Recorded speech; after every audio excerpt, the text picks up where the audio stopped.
Ceci est un livre audio autogénéré par Google. Dédicace à Stella Gabaizadeh. Introduction générale. L'abolition de l'esclavage de nos jours relève de l'évidence. Or, pendant des siècles, c'est l'esclavage qui a pu sembler être une évidence, esclavage dont l'abolition relevait de l'utopie et qui n'était même pas envisageable. L'esclavage était défendu par la coutume, par certaines autorités dites religieuses, par les pouvoirs en place, etc. Il aura donc fallu des siècles pour que des esprits éclairés refusent l'inacceptable, et pour éveiller les consciences. Actuellement, c'est l'abolition de la spoliation des travailleurs qui relève du même phénomène d'aveuglement collectif. À cette différence près que dans les sociétés esclavagistes, les esclaves savent qu'ils sont injustement traités par les forces qui les dominent alors qu'à notre époque les victimes n'ont même pas clairement conscience d'être spoliées. Mais ce pourrait être une prochaine étape et une victoire plus ou moins proche dans la lutte, toujours recommencée, pour les droits de l'homme et donc pour la justice sociale. L'exigence de l'abolition de la spoliation d'une grande majorité de la population par une petite minorité, au niveau national comme au niveau international, doit être fondée sur une analyse rationnelle permettant de justifier économiquement et rationnellement cette exigence. La spoliation étant établie, son abolition constituera aussi une exigence morale afin que soit établie la justice sociale. Plusieurs catégories de la population vivent ou survivent côte à côte, depuis que sont apparues les sociétés organisées. 1 degré la catégorie qui vit du revenu de son travail, amputée des prélèvements indus et illégitimes. 2 degrés la catégorie qui vit, d'une part du revenu de son travail, amputée des prélèvements indus et illégitimes, d'autre part du revenu de son capital. 3 degrés la catégorie qui vit, parfois dans l'opulence, du revenu de son capital sans jamais participer à la réalisation de la production, sans jamais travailler. 4 degrés la catégorie qui travaille mais qui ne parvient pas à vivre décemment du revenu de son travail et qui, bien qu'elle travaille, ne peut que survivre. 5 degrés la catégorie qui ne participe plus à la réalisation de la production, ou qui, pour différentes raisons, est écartée de la sphère de production de biens ou de services. Elle est constituée des retraités, des chômeurs, des malades, des handicapés, des accidentés, etc. Cette catégorie, selon l'organisation économique et sociale en vigueur dans son pays, vit ou survit soit de la charité, soit de la solidarité familiale, soit de l'aide des associations, soit de la protection sociale. Une partie des ressources de cette catégorie aussi est amputée par les prélèvements illégitimes. C'est à la première catégorie qu'appartient une grande partie de la population mondiale. Quant à la deuxième catégorie, elle représente une partie de la classe dite moyenne. Elle est considérée comme nécessaire par les lobbies des financiers pour qui les membres de cette catégorie doivent devenir les défenseurs de leur cause, à savoir pouvoir gagner de l'argent avec de l'argent. La troisième catégorie représente une toute petite minorité, très puissante pour 2 raisons essentiellement. D'une part, elle est proche des dirigeants, au niveau national comme au niveau international. D'autre part, elle a, directement ou indirectement, la mainmise sur les médias. De ce fait, elle fait peur à ses dirigeants et peut leur imposer ses exigences. La quatrième catégorie représente les titulaires de faibles revenus, dont le nombre croît au fur et à mesure que le revenu des financiers augmente. La 5e catégorie, enfin, voit son nombre augmenter dans certains pays et selon la situation de chacun de ces pays, augmentation due soit au vieillissement de la population, soit à l'aggravation de la situation de l'emploi, soit aux difficultés d'accès aux soins de santé ou à leur dégradation, soit aux combinaisons des 3 à la fois. Nous verrons qu'il existe 2 sortes d'économies. Les économies dont le fonctionnement ne fait apparaître ni gagnant, ni perdant. Ces économies sont régies par des règles qui assurent leur fonctionnement normal. Les économies dont le fonctionnement fait apparaître des gagnants et des perdants. Nous démontrerons que ces dernières sont régies par des règles arbitraires, où ce qui est gagné par les uns est perdu par les autres, où les pertes des uns sont équivalentes aux gains des autres et où le revenu exorbitant de certaines catégories s'obtient au détriment du pouvoir d'achat réel d'une très grande majorité de la population. Avant l'avènement des théories économiques, les règles du partage du produit, du revenu, étaient établies par la coutume, par les dirigeants, par les autorités dites spirituelles, etc. Ces règles étaient arbitraires et, le plus souvent, la loi du plus fort l'emportait au détriment de ceux qui tiraient leurs revenus de leur participation à la réalisation de la production. Depuis que sont apparues les théories économiques, dont la plupart sont sans fondement rationnel, leurs auteurs ont tenté de légitimer les prélèvements indus. En outre, la majorité des théories existantes se trouvent dans l'impossibilité de détecter les prélèvements illégitimes et, de ce fait, elles ne peuvent pas les dénoncer ni a fortiori les écarter. Or, ces prélèvements indus et illégitimes constituent les principales causes de la spoliation de tous ceux qui travaillent. Afin de déterminer pourquoi avoir un revenu est une nécessité dans une société organisée, et afin de démontrer comment on obtient ce revenu légitimement, ce qui permettra du même coup de déterminer et de dénoncer les revenus indus et illégitimes, nous devons partir de l'objectif de l'économie et de l'objectif de la science économique. L'objectif de l'économie est la satisfaction des besoins économiques. L'objectif de la science économique est non seulement de savoir comment satisfaire ou mieux satisfaire ces besoins, mais aussi et surtout d'établir rationnellement les principes desquels découlent les règles dont l'application doit assurer le fonctionnement normal, harmonieux, de l'économie. Dans une société organisée, pour satisfaire ses besoins économiques, il faut avoir un revenu. Nous établirons que la production seule permet de satisfaire les besoins économiques, et qu'elle est la source du revenu légitime. Par conséquent, pour déterminer comment on obtient un revenu légitime, il faut déterminer la cause de la production. À l'instar des classiques, nous établirons que le travail est la cause de la production.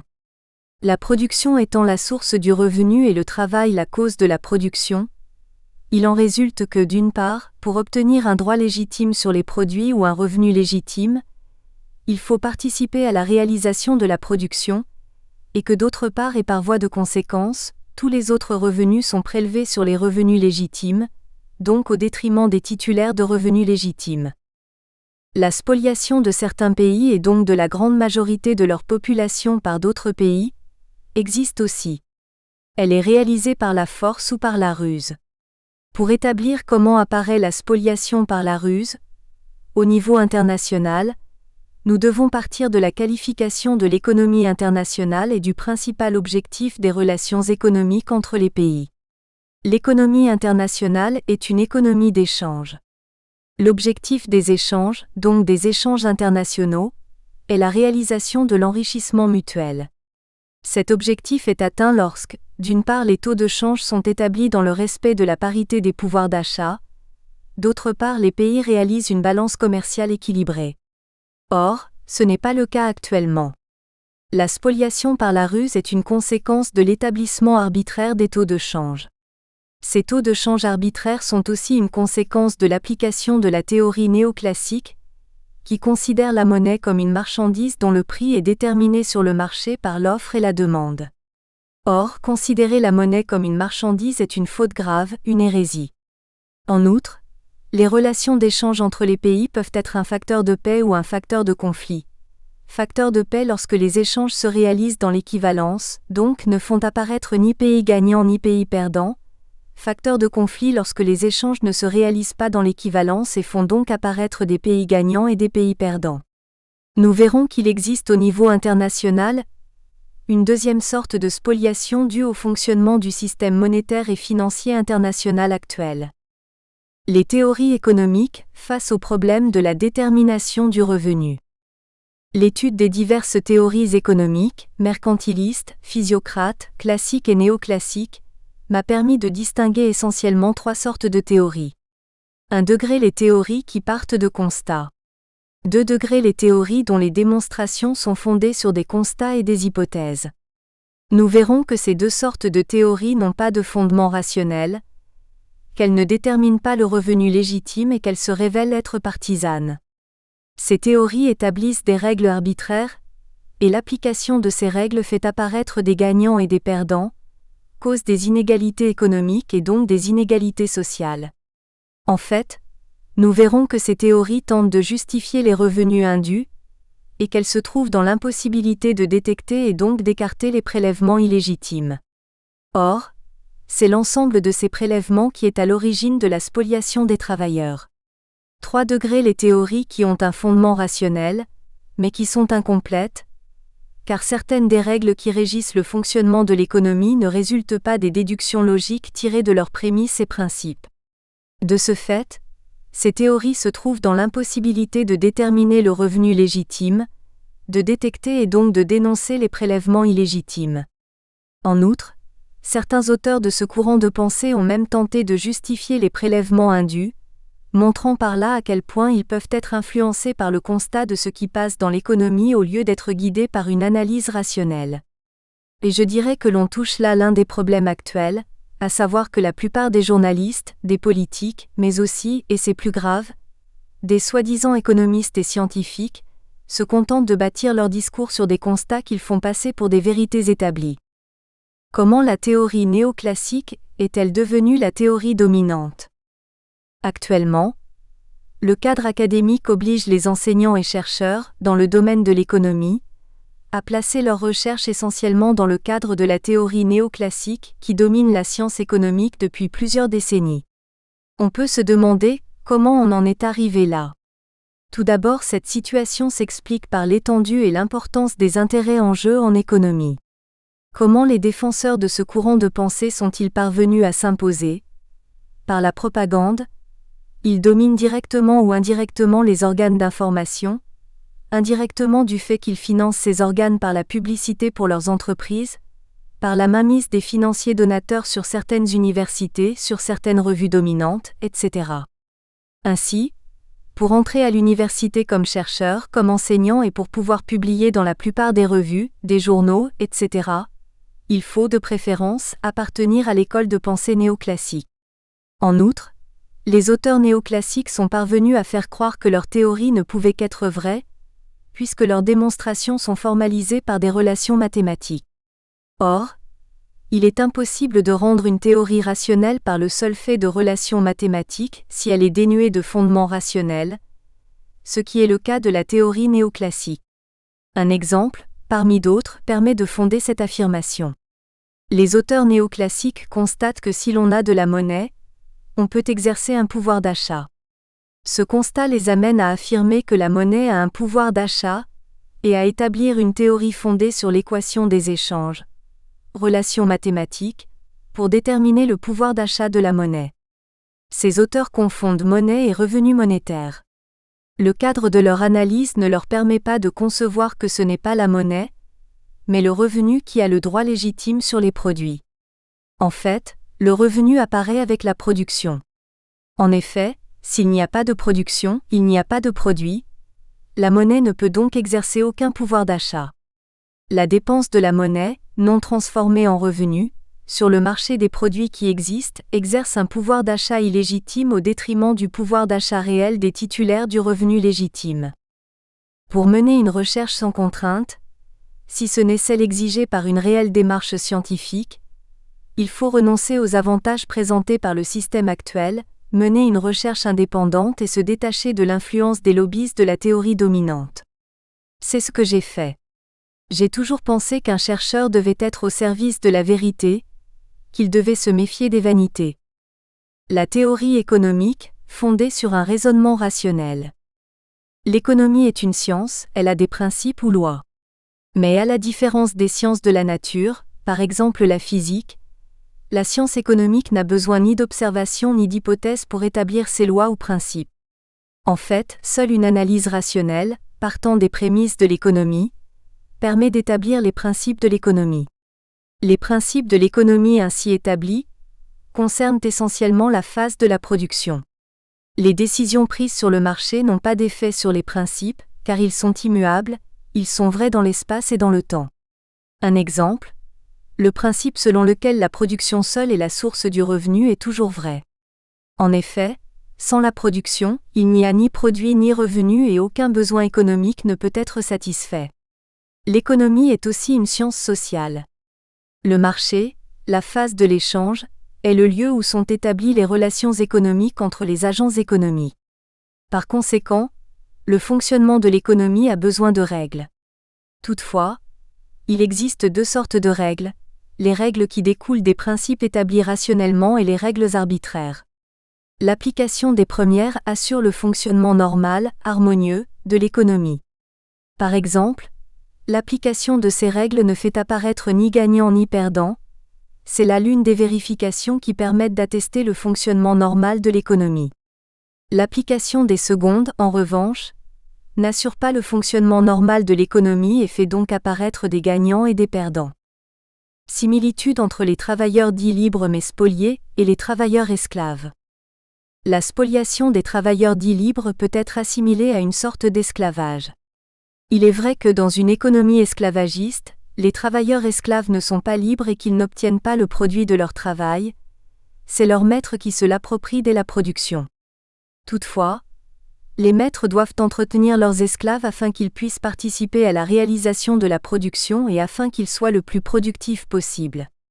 En d'autres termes, dans cette économie, les travailleurs esclaves ne bénéficient que de l'équivalent d'une partie de leurs produits, représentés par les produits nécessaires à leur entretien. Il est vrai aussi que dans les économies où les travailleurs sont libres de leurs mouvements, ils reçoivent soit leurs produits, économie artisanale, soit une rémunération monétaire, économie salariale. Mais leurs revenus, obtenus grâce à la participation à la réalisation de la production, bien qu'ils représentent la valeur de leurs produits, ne leur permet pas d'obtenir l'équivalent de ce qu'ils ont produit. Une partie de leur pouvoir d'achat réel est accaparée par ceux à qui profitent les prélèvements indus et illégitimes. Dans le premier cas, la spoliation des travailleurs esclaves est réalisée par la force et légitimée par certains pouvoirs dits spirituels et par les politiques, soit du fait qu'ils ont préconisé l'esclavage, soit du fait qu'ils l'ont passé sous silence. Dans le second cas, la spoliation des travailleurs dits libres est réalisée par la ruse, car cette spoliation est l'une des conséquences de l'application des règles arbitraires qui sont légitimées par certaines autorités dites spirituelles, par exemple, lorsqu'elles établissent la règle selon laquelle être propriétaire donne le droit sur une partie du produit, par les théories économiques sans fondement rationnel, par exemple, lorsqu'elles prétendent établir la règle du partage du produit, du fait que leurs auteurs supposent ou font croire qu'il existe plusieurs facteurs de production, et par les politiques du fait qu'ils passent sous silence ou tout simplement qu'ils ignorent les prélèvements indus et illégitimes. Une économie qui est régie par des règles arbitraires rend possible la spoliation, le fait de pouvoir gagner de l'argent avec de l'argent. Cette économie ouvre aussi la voie à l'asservissement des travailleurs. Ceux qui gagnent de l'argent avec de l'argent, au nom de l'efficacité et ou de la rentabilité, profitent de toutes les situations et occasions qui leur permettent d'en gagner de plus en plus. Les économies qui sont régies par des règles arbitraires leur donnent cette possibilité. Les délocalisations, rendues possibles par des règles arbitraires, en sont l'un des exemples. Les délocalisations qui sont réalisées au nom de la rentabilité, qui ne profitent qu'aux financiers de ces entreprises, engendrent ou aggravent le chômage et la précarité dans les pays qui sont à l'origine de leur financement et permettent de spolier les travailleurs des pays où elles s'implantent. Dans les pays où le plein emploi n'est pas assuré, au nom de l'efficacité, sous l'influence des financiers des entreprises, les gouvernants imposent différentes sortes de flexibilité en faisant croire qu'elles permettent d'améliorer la situation de l'emploi. Dans ces pays se généralisent les emplois à durée déterminée, le temps partiel imposé, etc. Par conséquent, les travailleurs se trouvent dans une situation de précarité qui leur fait perdre leur dignité, les empêche de formuler des revendications et les met dans une situation où ils deviennent entièrement dépendants du bon vouloir des entrepreneurs qui sont aux ordres de leurs maîtres, les financiers. On le voit bien, dans cette économie les travailleurs ne sont pas libres, puisqu'ils sont à la merci des agissements, des décisions et du bon vouloir des financiers. Cet ouvrage vise à démontrer que, pour établir la vérité, au lieu d'afficher le palmarès des réussites pécuniaires de certaines catégories qui s'enrichissent au détriment des autres, palmarès d'une petite minorité de financiers qui amassent des fortunes au détriment de l'immense majorité, il serait plus salutaire de dénoncer le palmarès de ceux qui spolient le plus les personnes qui tirent leurs revenus du fait de leur participation à la réalisation de la production, à savoir les travailleurs. En fait, il est impossible d'amasser des fortunes sans spolier les travailleurs, et ceux qui amassent ainsi les plus grosses fortunes sont ceux qui spolient le plus. Cet ouvrage, enfin, vise aussi à écarter certaines affirmations fausses. Il en est ainsi par exemple, de l'affirmation de certains politiques et auteurs pour qui il y a spoliation par l'État, lorsque le niveau élevé des impôts touche surtout les catégories qui tirent leurs revenus de leurs placements financiers. Or, on ne peut pas parler rationnellement et économiquement de spoliation par les impôts pour ces catégories, puisqu'elles tirent leurs ressources des prélèvements indus et illégitimes qui sont à l'origine de la spoliation des travailleurs, spoliation qui ampute une partie de leur pouvoir d'achat réel. En dernière analyse, l'affirmation de ces politiques et auteurs revient à vouloir dénoncer le fait que les spoliateurs des travailleurs soient spoliés par les impôts. Toutefois, précisons que si les impôts diminuent le revenu disponible de ces spoliateurs, ils ne s'attaquent pas à la racine du mal qui est à l'origine de la spoliation des travailleurs. Une leçon de l'histoire. De l'abolition de l'esclavage à l'abolition de la spoliation des travailleurs. Il est vrai que certains grands esprits dénonçaient depuis longtemps l'esclavage et réclamaient son abolition. Mais étant donné les intérêts en jeu et la puissance des lobbies des propriétaires d'esclaves, les gouvernants, même s'ils le souhaitaient, n'osaient pas prendre les mesures abolitionnistes qui auraient abouti à la suppression de l'esclavage. Il a fallu qu'interviennent des hommes d'État éclairés, courageux et décidés tels que, par exemple, Lincoln aux États-Unis pour prendre des mesures, incluses dans le 13e amendement, afin d'abolir l'esclavage. Dans les pays où cette volonté n'existe pas, l'esclavage persiste de manière quasi officielle ou déguisée. On le voit bien, il faut une véritable volonté politique pour corriger les injustices sociales. Toutefois, l'abolition de l'esclavage ne suffit pas car à elle seule, elle ne s'attaque pas aux causes de la spoliation économique des travailleurs dits libres. En effet, cette spoliation représente l'une des principales causes des inégalités économiques, des inégalités sociales d'origine économique et de l'injustice sociale. En fait, si l'abolition de l'esclavage représente l'application d'une exigence morale, l'exigence de l'abolition de la spoliation des travailleurs peut être justifiée à la fois économiquement et moralement. Elle est justifiée économiquement, car les prélèvements indus et illégitimes représentent la spoliation économique. Ces prélèvements diminuent le pouvoir d'achat réel de tous ceux qui tirent leurs revenus de leur participation à la réalisation de la production au bénéfice de ceux qui gagnent de l'argent en dormant. Elle est justifiée moralement, car les prélèvements indus et illégitimes représentent une sorte de vol qui, de ce fait même, doit être écarté. En fait, les grands initiés ont dénoncé et condamné intuitivement depuis des siècles le fait que l'on puisse gagner de l'argent avec de l'argent.